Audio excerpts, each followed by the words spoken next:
Preste atenção, porque nós vamos trabalhar um pouquinho diferente hoje.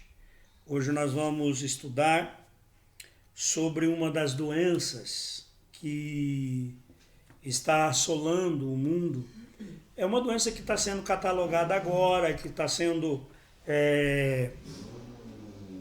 manifesta, né? Mais conhecida agora. O nome dessa doença em inglês é burnout, que significa queimar até o fim. Burn é queimar, né? Out é até o final, saída. O que é o burnout? Burnout é o esgotamento total, físico, mental e emocional. Físico, mental e emocional. Com relação ao trabalho. Ou seja, a gente trabalha tanto, o trabalho nos consome tanto, que nós nos esgotamos fisicamente, mentalmente e emocionalmente. Eu, nos anos 90, 95, 96, eu tive um esgotamento mental terrível. Eu pastoreava uma grande igreja, tinha 25 membros, era uma igreja grande. E eu fiquei tão esgotado mentalmente que eu esqueci o nome das pessoas. Eu só tinha 25 membros. Naquele tempo eu tinha um costume de orar por cada um dos membros da igreja. Eu faço isso também, não com tanta frequência, devo voltar a fazer. O que eu fazia? Eu tinha uma fita, e que tinha várias músicas que eu punha, né, só instrumental, e eu fazia assim, 5 minutos, uma música de 5 minutos, e então eu orava de um por um, 5 minutos por cada um. O irmão Mauro, o irmão Samuel, e todos os irmãos. Todos os dias eu fazia isso.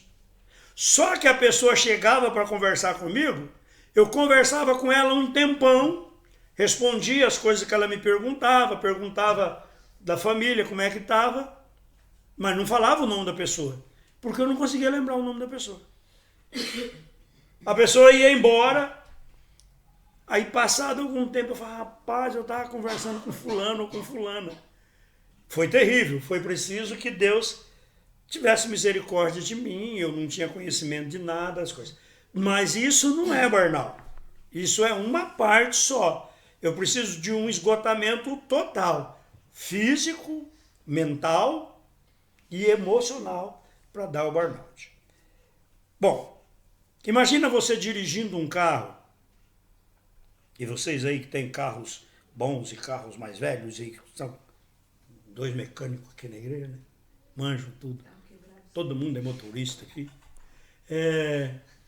Imagine você dirigindo um carro que não tem o marcador de gasolina. E que também não tem o alerta de tanque vazio.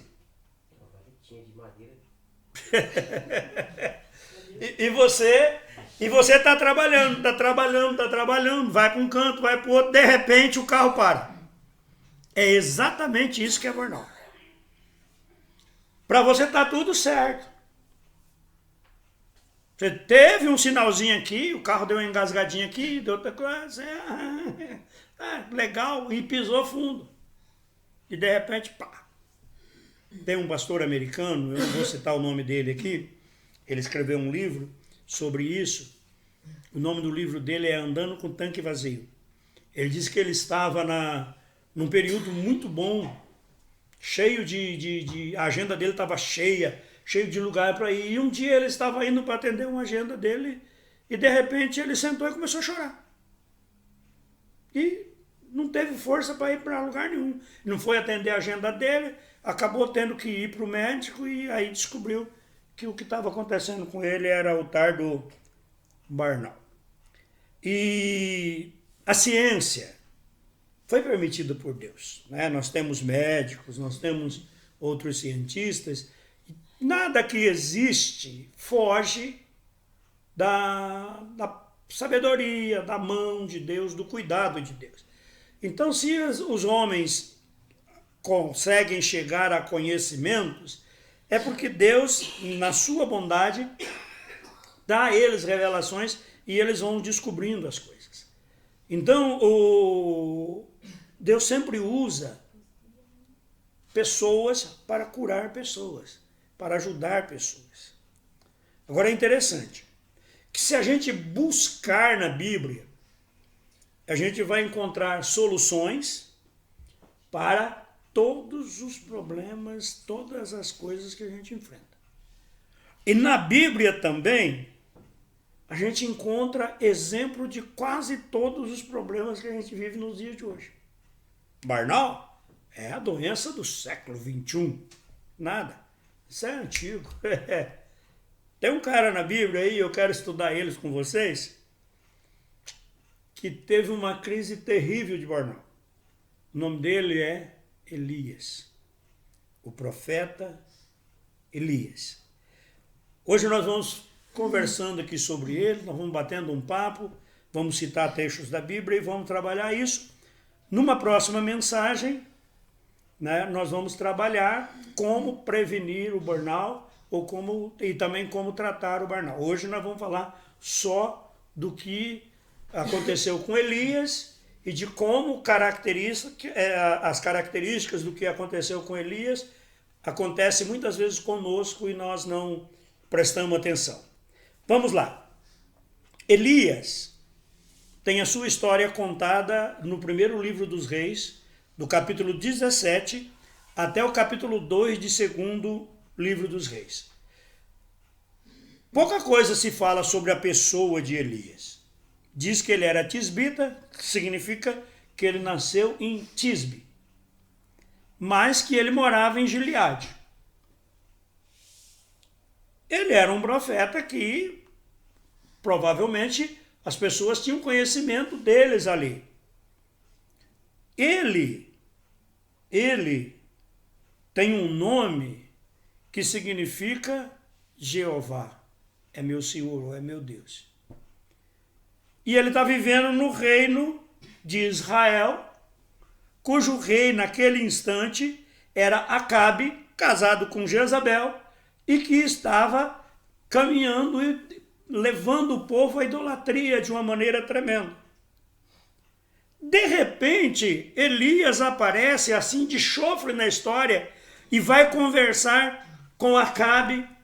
E chega lá em Acabe, ele dá uma palavra para Acabe terrível. Ele diz assim, ó, não vai mais chover. Enquanto eu não dizer que vai chover. Bom, primeira coisa interessante aqui. Isto não foi uma profecia. Ele não disse assim, Deus manda te dizer isso. Ele diz, eu estou falando. Cabo era... Só que ele estava se apropriando do que a Bíblia diz para dar aquela declaração. Lá em Deuteronômio, Deus diz assim, ó, se vocês andar atrás demais de escultura, se vocês me abandonarem, eu vou fazer os céus seus de bronze e não vai chover mais não.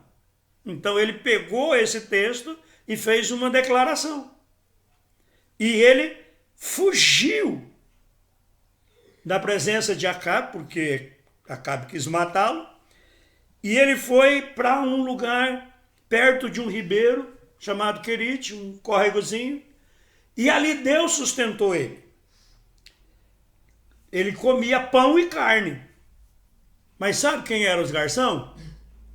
Os corvos. Bom, corvo não é uma coisa que a gente conhece muito aqui, né?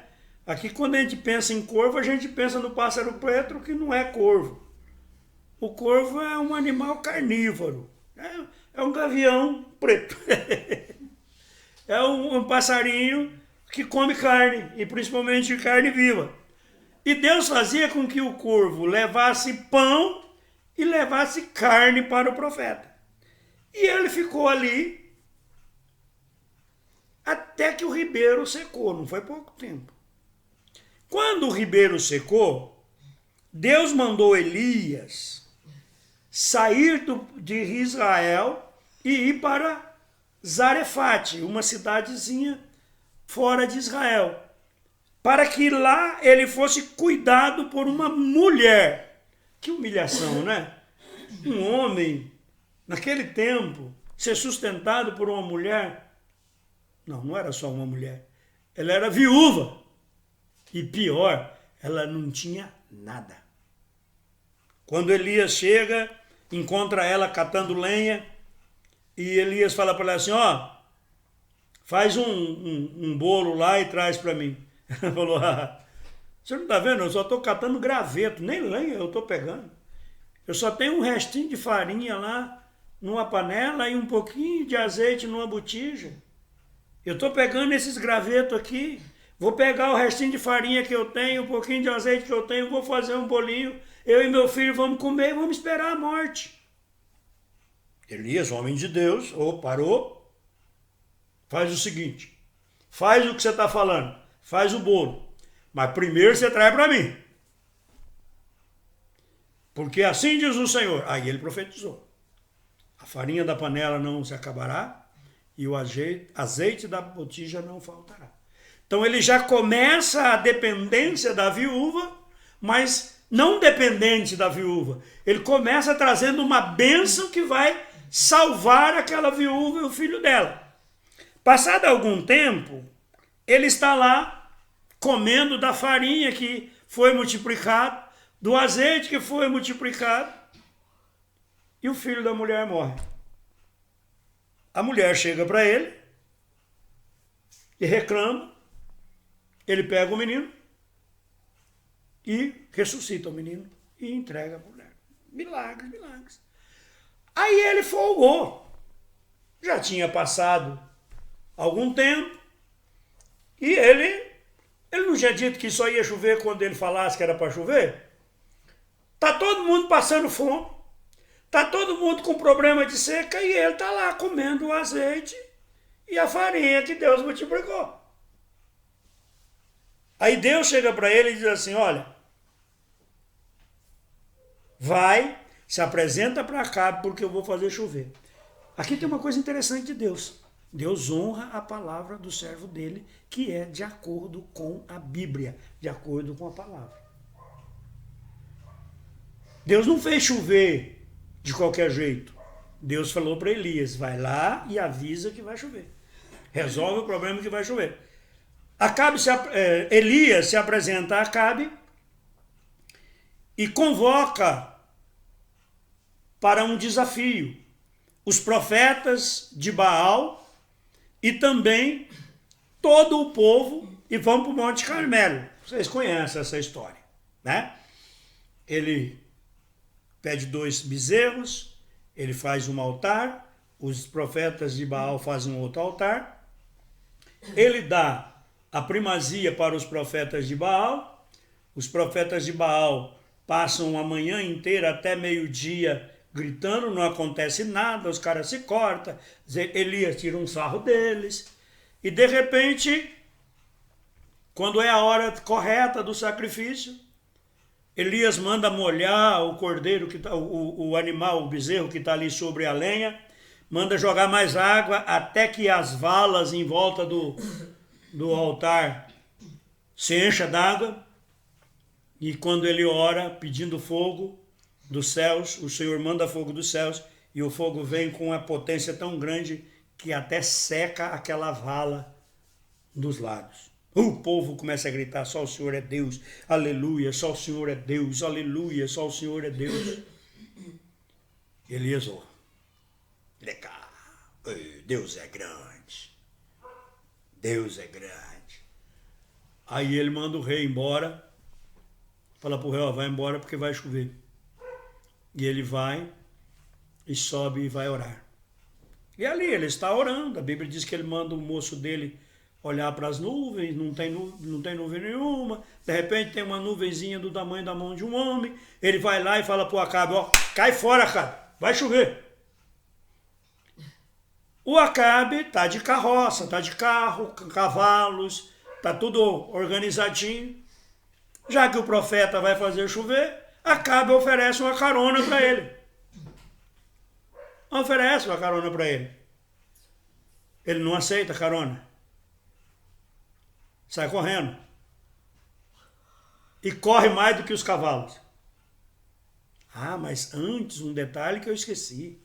Quando o fogo caiu do céu, ele mandou pegar os profetas de Baal, que eram 450 homens, e mandou pegar os sacerdotes de Baal que estavam ali, que eram mais 400. 850 homens. Elias matou esses 800. Ele passou ao fio da espada, um por um, 850 homens. No mínimo, 850 golpes de espada. Guarda o que eu estou dizendo. Aí ele foi lá, orou, a chuva começou a vir, ele saiu correndo, correu mais do que os cavalos, chegou na casa dele, opa, vou descansar. E ele está lá na casa dele pensando, agora resolveu tudo. O povo voltou para Deus, a coisa está tranquila, batem palma na porta da casa dele. Ele abre a porta, está um mensageiro de Jezabel. Fala, Jezabel mandou dizer para você que até amanhã, essas horas, você vai morrer. Ele apavora e sai. Foge. Foge. Olha o que a Bíblia diz aqui em 1 Reis 19, do 2 ao 5. Ele tinha corrido, chegou em casa, está lá desfrutando das bênçãos, de repente, então Jezabel mandou um mensageiro a Elias a dizer-lhe, assim me façam os deuses e outro tanto, se de certo amanhã, a estas horas, não puser a tua vida como a de um deles. O que vendo ele se levantou e para escapar com vida se foi. E chegando a Berseba, que é de Judá, deixou ali o seu servo. Ele, porém, foi ao deserto, caminho de um dia, e foi sentar-se debaixo de um zimbro, e pediu para si a morte. E disse, já basta, ó Senhor, toma a minha vida, pois não sou melhor do que meus pais. Deitou-se e dormiu debaixo do zimbro. Barnal. Ele se julgava o grande profeta. Ele achava que ele era o único fiel a Deus naquele lugar. Ele tinha zelo pelo que ele fazia. Ele era comprometido. Ele era tão comprometido com o que ele fazia que ele deu no mínimo 850 golpes com uma espada. Pega uma faca, que é bem mais leve que uma espada. Não, pega um facão, que é mais leve que uma espada, e dá 850 facãozadas, para ver que grossura fica teu braço. Mas ele estava anestesiado, porque ele estava vivendo o auge da bênção. Ele não raciocinou, ele continuou fazendo. Ele recebe uma oferta de uma carona e ele continua fazendo. O que nós temos aqui? A síndrome de Barnal. Ele correu, acabou a gasolina, ele pifou e agora ele contraditoriamente pede para Deus matar. Se ele quisesse morrer, por que ele fugiu? A mulher ia matar ele, era só ele ficar lá que ele morria. Não precisava ele fugir de lá e caminhar um dia e pouco para ir para o meio do deserto. Só que é interessante, presta bem atenção nisso aqui. O trabalho do profeta, a função dele, era uma função bem sucedida. Ele declarou que não ia chover, não choveu. Deus sustentou ele mandando um corvo. levar o alimento para ele.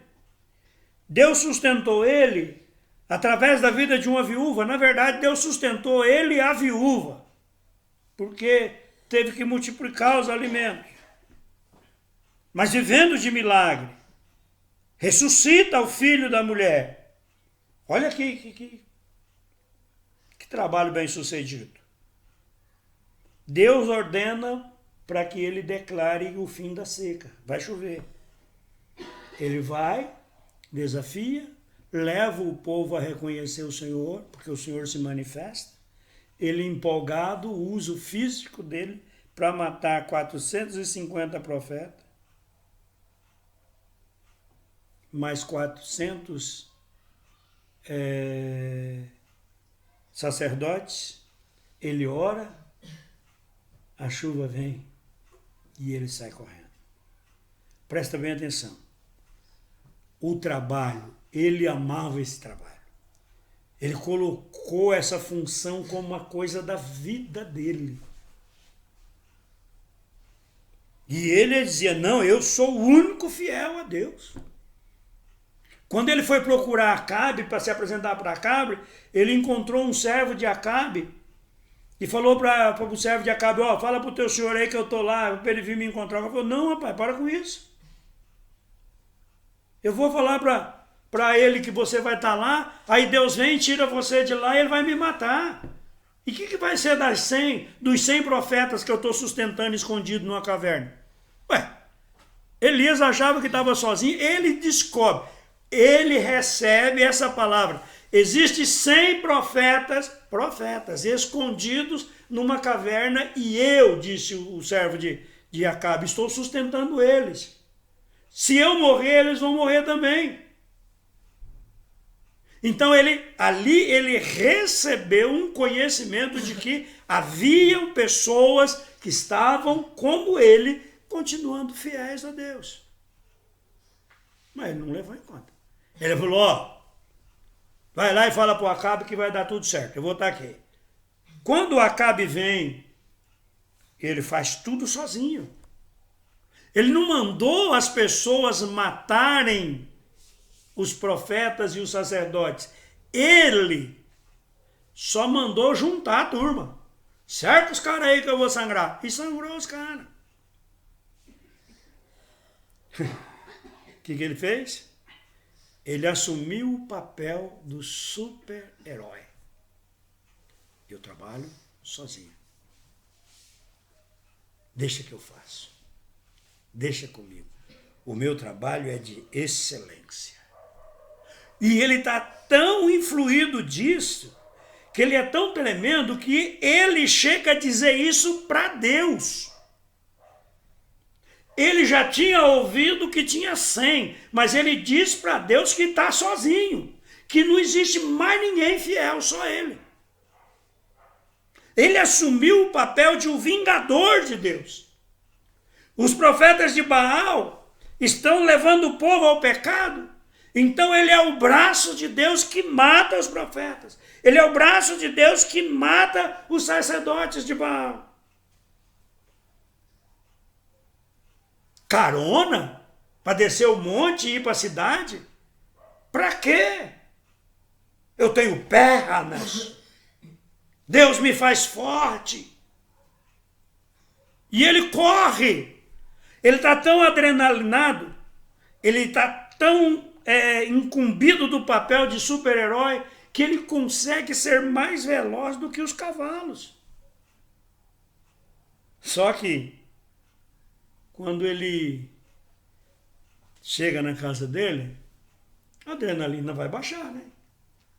A adrenalina está baixando, fisicamente o corpo dele está relaxando, de repente ele recebe uma ameaça de morte. Pá!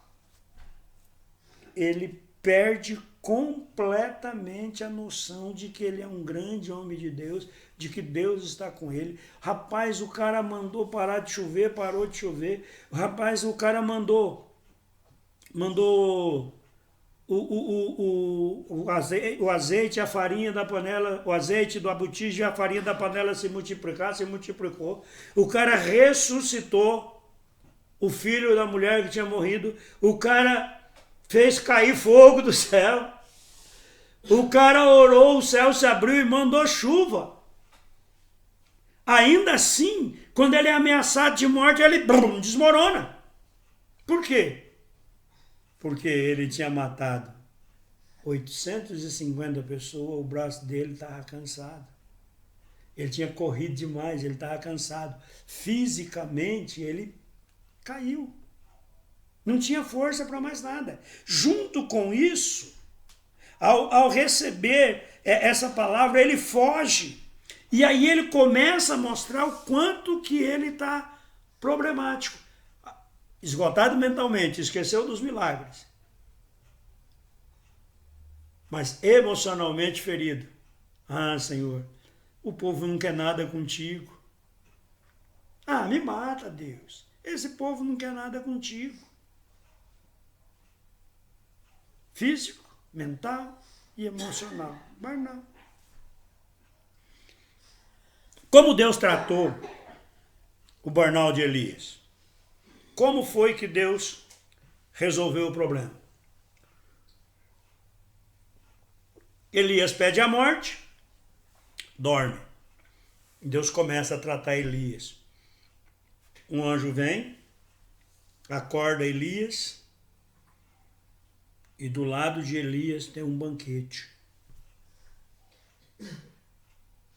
A primeira coisa que Deus faz com Elias é alimentá-lo. Você prestou atenção que do momento em que ele se apresenta para Acabe no monte, na manhã do dia, até a noite, quando ele é ameaçado de morte, ele não comeu? Ele estava tão influído que ele esqueceu até de comer. Com abundância, com substância. Deus deu água para ele se hidratar. Ele comeu, estou cheio. O anjo, come mais, rapaz. Acorda, come mais. Ele comeu de novo, aí o anjo falou, agora você caminha, você tem um encontro com Deus. Deus marcou um encontro com ele. Interessante que Deus estava ali, Deus não podia resolver o negócio ali. Por que Deus marcou um encontro com ele num lugar que ele levou 40 dias para chegar? Tempo para pensar, repensar nos acontecimentos. Deus estava cuidando do estado mental dele. Deus cuidou do físico dele, dando comida. E agora Deus faz ele caminhar 40 dias sozinho. Não, tem um jovem junto com ele que depois fica lá numa outra cidadezinha. E ele sai de Berseba, onde ele está, e ele vai até o Monte Horebe. São 40 dias. E ele foi 40 dias sem comer e sem beber. Porque a comida que ele tinha comido o sustentou nessa caminhada. Deus manda ele para um lugar que para os judeus, povo israelita, é muito significativo. O que aconteceu em Horebe? Vocês lembram alguma coisa de Horebe? A sarça ardeu. Horebe é o lugar onde Deus se manifestou para Moisés através de um fogo na sarça que ardia, mas não se consumia. Então, Horebe lembrava o quê? A presença de Deus. A manifestação de Deus. Deus mandou ele para lá. Ele chegou, entrou numa caverna. E, de repente, ao amanhecer, Deus fala com ele, para ele sair. E é interessante que Deus conversa com ele, porque conversa é mão, é duas mãos, né? Um fala, o outro responde. Não é um monólogo, é um diálogo. Deus conversa com Elias e Deus fala, que você está fazendo aqui? Fosse eu, respondia, mas o senhor que me mandou vir para cá, como é que o senhor está perguntando o que eu estou fazendo aqui? Estou esperando o senhor para nós bater um papo. Mas Elias não teve dúvida, porque a família, porque o povo tinha... Ele fez toda, ele tinha caminhado 40 dias, ele continua com a mesma ladainha. Eu estou sozinho, que não sei o que, tal. Aí Deus dá uma experiência para Elias que muda tudo. Deus fala para ele, sai da caverna aí. E quando ele se ajeita para sair, passa uma tempestade furiosa. Mas Deus não estava na tempestade. Passou a tempestade, vem um terremoto com fogo, uma coisa tremenda. Deus não estava na tempestade. De repente, vem uma calmaria, uma voz suave, mansa. Elias entende que Deus está na calmaria. E Deus sai. O que Deus está fazendo? Deus está tratando das emoções de Elias. Tempestade, terremoto, fogo, medo. De repente, tranquilidade, paz. Mais uma vez, Deus pergunta para Elias sobre os seus sentimentos. Elias faz o quê? Repete a lamúria. Só que dessa vez ele não pede para morrer. Antes, toda vez que ele falava alguma coisa, quando ele orava, ele queria morrer. Quando Deus falou com ele, ele queria morrer. Agora, depois que Deus se manifesta lá na calmaria, ele conversa com Deus, mas não fala de morrer. Deus não questiona Elias. Deus não dá bronca em Elias. Deus simplesmente ouve. Deus ouve Elias. E aí Deus começa a trabalhar com Elias, mostrando para Elias que ele ainda é útil. Ele passou por um momento ruim. Ele desejou a morte. Como? Como que um profeta? Como que um cara que tem comunhão profunda com Deus? Como que uma pessoa que viu tantos milagres? Olha, nós citamos 5 milagres aqui, vamos lá de novo. Ele ordena que não chove, não chove. Ele foge e Deus sustenta ele. Faz corvo levar comida, levar carne para ele. Depois Deus usa ele e abençoa uma mulher que ele estava lá para ser sustentado por ela, mas ela só tinha um restinho de farinha, um restinho de azeite. Deus multiplica esse azeite e esse azeite dá até a colheita. Não é até a chuva, não. Até a colheita que vai vir depois da chuva. Olha o milagre. Ele ressuscita o filho da mulher que morreu. Ele ora, 5, ele ora e cai fogo do céu. Por fim, ele ora e a chuva vem. Quantos milagres? 6. 6 milagres. Ele esqueceu tudo isso para estar reclamando. Eu quero morrer, eu quero morrer. Deus não criticou ele, não. Deus falou, ó, você é útil, cara. Você tem um servicinho para você fazer agora. E aí Deus fala para ele assim, ó, 3 missões para você fazer antes de terminar o seu ministério. Primeiro, você vai ungir Hazael, rei sobre a Síria, vai ungir Jeú, rei de Israel, vai ungir Eliseu, o seu sucessor. Elias reanima, né? Reanima. Cara, eu fracassei, é assim mesmo. Deus ainda está me mandando fazer alguma coisa para ele. Deus não me rejeitou.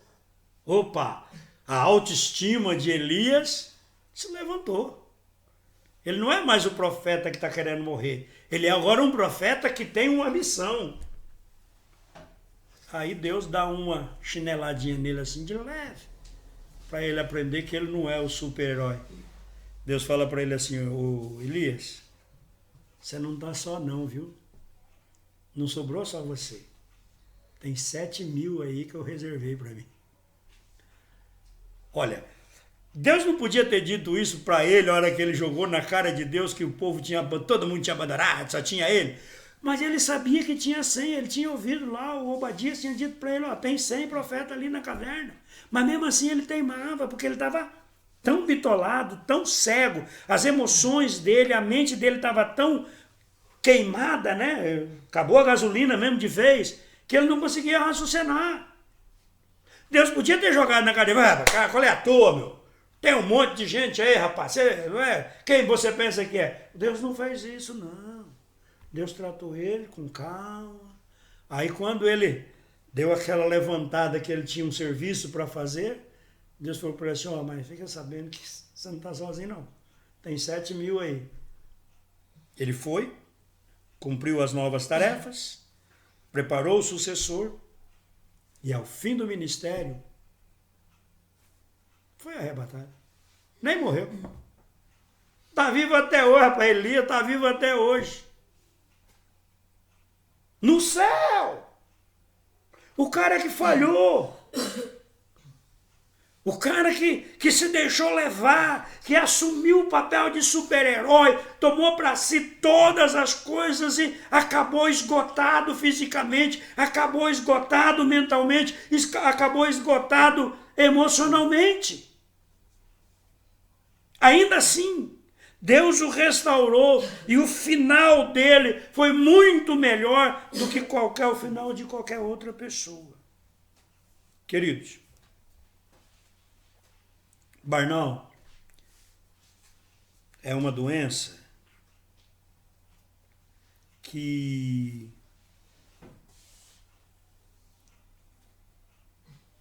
só dá no trabalhador.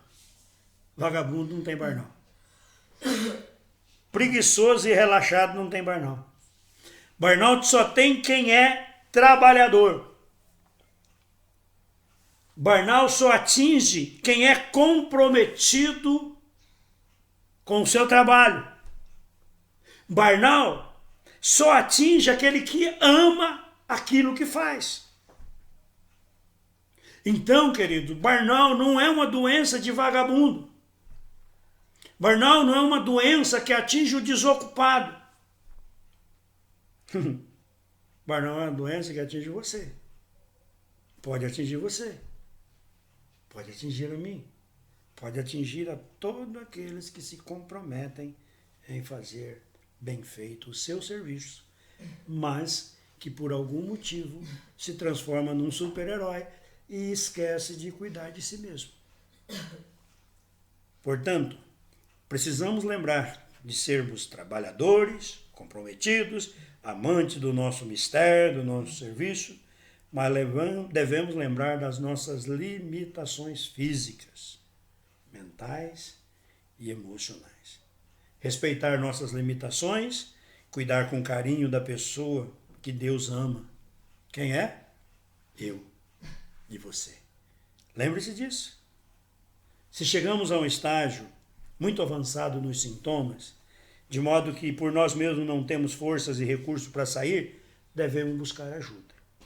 Lembre-se, Deus usa homens, seus seguidores ou não, para abençoar e socorrer a mim e a você. Lembre-se disso. O que nós mostramos aqui é que uma doença que está atingindo grande parte dos trabalhadores sobre a Terra é uma doença que está levando muita gente ao suicídio. Esses últimos anos nós tivemos um grande número de suicídio entre pastores. Porque pastores, líderes evangélicos, padres, pessoas que lidam com o ser humano, principalmente aqueles que trabalham na área de ajuda, né?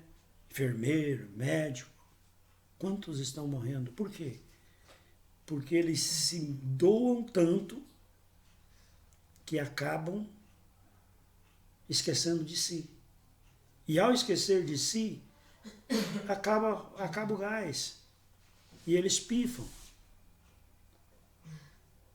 Talvez você esteja passando por isso.